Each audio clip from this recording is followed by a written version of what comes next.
Electronic చెప్పండి sir. సభకు నమస్కారం సార్. ఎలక్ట్రానిక్ మీడియా సంబంధించి అక్రిడేషన్స్లో ఒక పార్ట్ ఉంది కాబట్టి ప్రస్తుతం వచ్చేసి ఎలక్ట్రానిక్ మీడియా ప్రాముఖ్యత పెరిగింది కాబట్టి దాంట్లో భాగంగా ఎలక్ట్రానిక్ మీడియాలో cable TV networks, AP fibre network కూడా కలిపి ఎలక్ట్రానిక్ మీడియా కింద ట్రీట్ చేయడం జరుగుతుంది కాబట్టి ఈ యొక్క స్టేట్ అక్రిడేషన్ కమిటీలో కానీ మీడియా అక్రిడేషన్ వాళ్ళ సముచిత స్థానం ఉండాలనేది ఇప్పుడే మన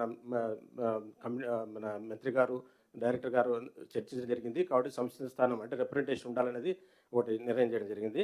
తర్వాత సార్ ప్రస్తుతం ఉన్న అక్రిడేషన్స్లో దాంట్లో శాటిలైట్ ఛానల్ అనేది ఉంది sir. Satellite channel, cable channel ఉంది. టీవీ అనే వర్డ్ స్పెసిఫిక్గా యాడ్ చేయాలనేది వేయడం జరిగింది సార్. ఎందుకంటే శాటిలైట్ ఛానల్స్ అంటే చాలా ఛానల్స్ ఉంటాయి. Even communication channels, wireless channels తర్వాత ఇలాంటివి ఉంటాయి కాబట్టి టీవీ అనే స్పెసిఫిక్ వర్డ్ అనేది ఒకటి యాడ్ చేయడం జరుగుతుంది సార్. అది తర్వాత ఇక్కడ వచ్చేసి గతంలో TV network, TV satellite channels మాత్రం అక్రిడేషన్ ఇవ్వడం జరిగింది. ఇక్కడ స్పెసిఫిక్గా ఎంపానల్ విత్ ఐఎన్పిఆర్ డిపార్ట్మెంట్ అనేది మనం ఇన్సిస్ట్ చేస్తున్నాం సార్.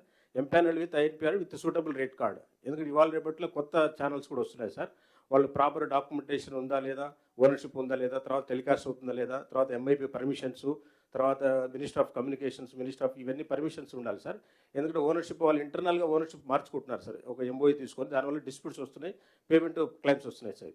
కాబట్టి అవన్నీ వెరిఫై చేసి ఎంపానల్ చేసిన తర్వాతనే వాళ్ళకు ఎలిజిబిలిటీ అనేది ఉంటుంది సార్. ప్రస్తుతానికైతే మనకు దాదాపు 19 రీజనల్ ఛానల్స్ ఎంపానల్మెంట్ ఉంది సార్. ఇంకా కొన్ని ఎంపానల్మెంట్ ఆల్రెడీ ప్రాసెస్లో ఉన్నాయి సార్. తర్వాత సార్ ఇక్కడ ఏపీ ఫైబర్ నెట్ అనేది లాస్ట్ ఇయర్ నుంచి కవర్ చేయడం జరిగింది సార్. అంతకుముందు లేదు sir AP fibre, only cable ఉండేది. సో కేబుల్ నెట్వర్క్ ఛానల్స్లో ఇందులో కూడా 5-6 కేటగిరీస్ ఉన్నాయి సార్. అందులో only news category, news and current affairs category మాత్రం మనం అలౌ చేస్తున్నాం సార్. దాంట్లో ఇన్ఫోటైన్మెంట్ ఉంది, తర్వాత డివోషనల్ ఉంది, తర్వాత జనరల్ ఎంటర్టైన్మెంట్ ఛానల్ ఉంది సార్. 4-5 కేటగిరీలు. అందులో ఓన్లీ మనం స్పెసిఫిక్గా న్యూస్ అండ్ కరెంట్ అఫైర్స్ మాత్రం మనం అలౌ చేస్తున్నాం సార్. తర్వాత ఇక్కడ కేబుల్ టీవీ వాళ్ళు కూడా కనీసం 1 ఇయర్ అంటే 1 ఇయర్ వాళ్ళకు ఎక్స్పీరియన్స్ అంటే వాళ్ళకు అగ్రిమెంట్స్ విత్ ఎంఎస్ఓస్ ఉంటే బాగుంటుంది అనేది సార్. ఎందుకంటే లేటెస్ట్ కూడా కొన్ని కేబుల్స్ వాళ్ళు ఎస్టాబ్లిష్ చేస్తున్నారు.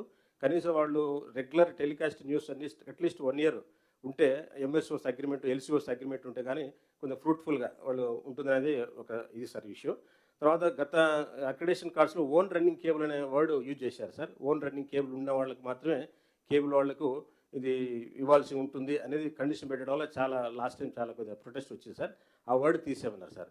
అంటే కేబుల్ నెట్వర్క్ ద్వారా వాళ్ళు ఏదంటే ఎంఎస్ఓ టైప్ అయి చేసుకుంటారు సార్. అది ఆ వర్డ్ అనేది తీసేమనేది ఒక ఇష్యూ సార్. అది తర్వాత ఇక్కడ న్యూస్ రీడింగ్ రూమ్లు అనేది వాళ్ళు మినిమం ఇన్ఫ్రాస్ట్రక్చర్ ఎస్టాబ్లిష్ చేయాలి సార్. అంటే వాళ్ళు న్యూస్ మెయిన్ ఏంటంటే అక్కడ సార్ వాళ్ళు న్యూస్ మనం వెరిఫికేషన్ వెళ్ళినప్పుడు అక్కడ న్యూస్ రీడింగ్ సంబంధించిన రూమ్ ఉండదు సార్, న్యూస్ రూమ్. సో లేకుండా వాళ్ళు చూపిస్తున్నారు. అది మన గతంలో కండిషన్ పెట్టాం సార్.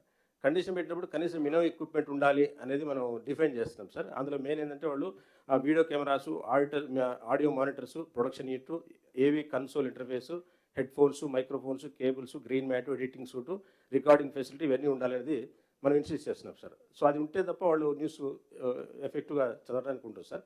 అదొకటి. తర్వాత ఈ ఛానల్ ఎనెక్సర్స్లో కూడా స్పెసిఫిక్గా టీవీ వర్డ్ అనేది యాడ్ చేయాలనేది ఒక ఇష్యూ సార్.